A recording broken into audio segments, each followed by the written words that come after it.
You open your eyes. The seat beneath you is leather, cold, worn at the edges. You don't know this car. You don't know this road. Outside the window, flat highway, gray sky, a gas station sign blinking in the distance. Tulsa, 14 miles. You're in the back seat. The driver hasn't said a word.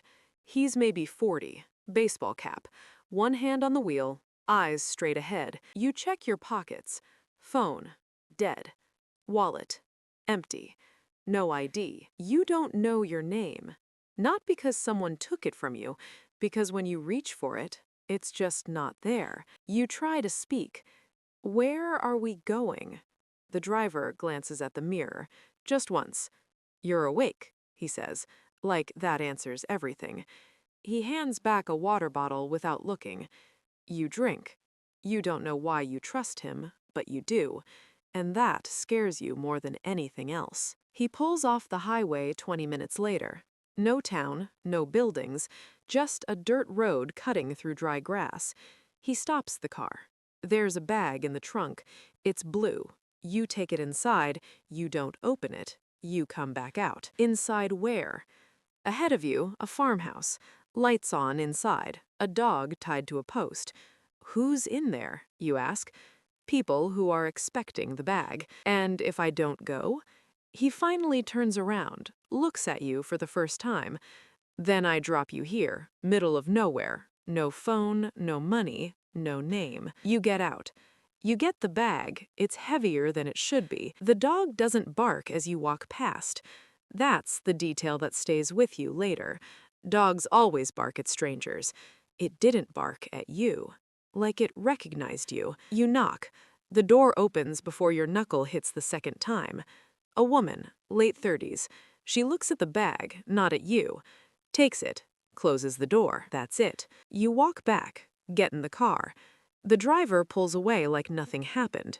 Good, he says. And somewhere underneath the fear, you feel it. A small, sick pulse of something. Satisfaction. 3 days later, you're in a motel room in Amarillo. He's given you a name, not your real one. You don't have that. This one is Eddie. Eddie has a phone, a prepaid burner with 4 contacts, no names, just initials. Eddie has $400 in cash under the bathroom sink. You're Eddie now. The driver, you've started calling him Gray because of the jacket, tells you the rules over cheap diner coffee. You don't ask what's in the bags. You don't ask where it goes. You don't call unless I call first. What am I? What's my job? He drinks his coffee. You're a face, he says. A face nobody's seen before. That's the whole point of you. You sit with that. A face nobody's seen before. No history, no record, no name in any system. To them, you don't exist. That's not a problem for these people. That's a resource. You meet the others over the next 2 weeks. Not all at once, one at a time, careful. There's a woman named Sue who drives a catering van and never eats. She handles the northern routes. There's a teenager, can't be older than 19, who goes by Patch. He does the city drops. Quick in, quick out. He's done this so long, he looks bored by it. And there's Marcus. You only see Marcus once, standing outside a parking garage in Oklahoma City, watching the street. He doesn't speak to you. He just nods. Gray tells you afterward that Marcus oversees everything south of Kansas. Does Marcus know my name, you ask? Marcus knows your face, Gray says. That's all anyone needs to know. The drops get more frequent, 3 a week, then 5. The bags change, sometimes light, sometimes heavy enough to need 2 hands. You stop thinking about what's inside. That's the first thing they take from you. Not your freedom, not your name, your curiosity. 6 weeks in, the envelope under the sink has been replaced 3 times. It's not $400 anymore. You don't count it, but you know. There's a storage unit in a suburb outside Dallas, Unit 114, and Gray gave you the key on a Tuesday without explanation. Inside, a duffel bag, neatly packed. You don't count that either. You're given a new car, nothing flashy, a silver Honda Accord, 2019, clean plates. You move to a better motel, then a short-term rental apartment, 2 bedrooms, a kitchen, blinds that actually close. You cook for the first time since you woke up in that cold leather seat. Scrambled eggs, toast. Simple, quiet. And for about 11 minutes, sitting at that kitchen table in the gray morning light, you feel almost like a person. Then the burner phone buzzes. 2 initials, an address, a time. You finish your eggs, you put on your jacket, you go. Patch disappears on a Friday. No message, no warning. Gray mentions it once, flatly, while parallel parking outside a tire shop in Fort Worth. Patch won't be on the north side anymore. What happened to him? Gray doesn't answer. You stare out the windshield at a family loading groceries into a minivan across the street. A little girl drops a bag of oranges.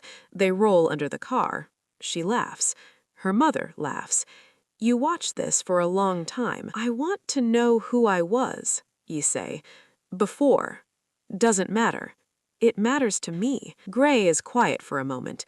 His hands stay on the wheel even though the car is parked. The people who set this up, he says, they find people who fell through the cracks. No family looking, no employer, no lease, no digital trail. He pauses. You fit the profile. So I volunteered for this? In a manner of speaking. What does that mean? He gets out of the car. Conversation over. That night, you sit in the dark apartment for 3 hours and try to remember a face, any face, someone who knew you, someone who'd notice you were gone. You come up with nothing. And somehow, that's the worst thing that's ever happened to you, even if you can't remember what else has happened to you. 2 months in, you know the route's cold. I-40 west to Albuquerque, drop at the Blue Door on Meanall, back east by midnight. The storage unit in Dallas has been emptied and refilled twice. You've stopped sleeping well, not from guilt, you haven't let yourself get there yet. From awareness. You notice things now. The same silver truck 2 cars back on the highway, the man in the parking lot who isn't waiting for anyone, the way Gray scans every room before he sits down. You've started doing it too. That's when you understand. This isn't a job anymore. It's a reflex.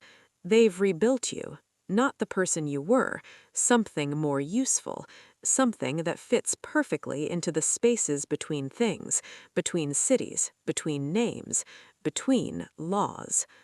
Gray gives you a new assignment, not a drop, a meeting, a man in a hotel room in Lubbock. You sit across from him, you say 4 sentences, exactly 4, Gray told you, and you leave a phone on the table. You don't know who he is. He doesn't know who you are. That's the architecture of it. Nobody knows the full shape, only the people at the top, and people like you never meet people like that. It starts subtle. A notification on the burner, unknown number, just, we know about 114. Unit 114, the storage unit. You call Gray, no answer. You call again, no answer. For the first time in 2 months, Gray doesn't call back. You drive past the storage facility, from the road, just a look. 2 unmarked cars in the lot, men sitting in them, not moving. You keep driving. You go back to the apartment. You sit on the floor with your back against the wall. You don't turn the lights on. You think about Patch. You think about what won't be on the north side anymore actually means. Your hands are steady. That worries you. They should be shaking. You've become someone who sits in the dark, hands steady, calculating. You don't know when that happened. You pack what matters. Not much. The cash you kept separate, enough. The burner, 1 change of clothes. You leave the key on the counter. You walk out. You're in a gas station bathroom in a town called Elk City, Oklahoma. Fluorescent light, cracked mirror. You look at your face for a long time. You've been trying to remember it. Your face, what it looked like before you woke up in that car. It looked like this. This was always your face. You just didn't have a reason to really look at it. You think about the drop at the farmhouse, the bag, the woman who took it without looking at you. You think about the money, how easy it became, how natural. You think about Patch, 19 years old, looking bored. How long before he looked bored? 2 weeks? 3? How long before you did? You wash your hands, you dry them on paper towels, you look at yourself one more time, and you understand the thing Gray never said out loud. They didn't find you because you had no past. They found you because people with no past are easy to create. Someone, somewhere, made sure you had nothing, made sure you'd wake up in that seat, scared, compliant, useful. You weren't a passenger. You were cargo.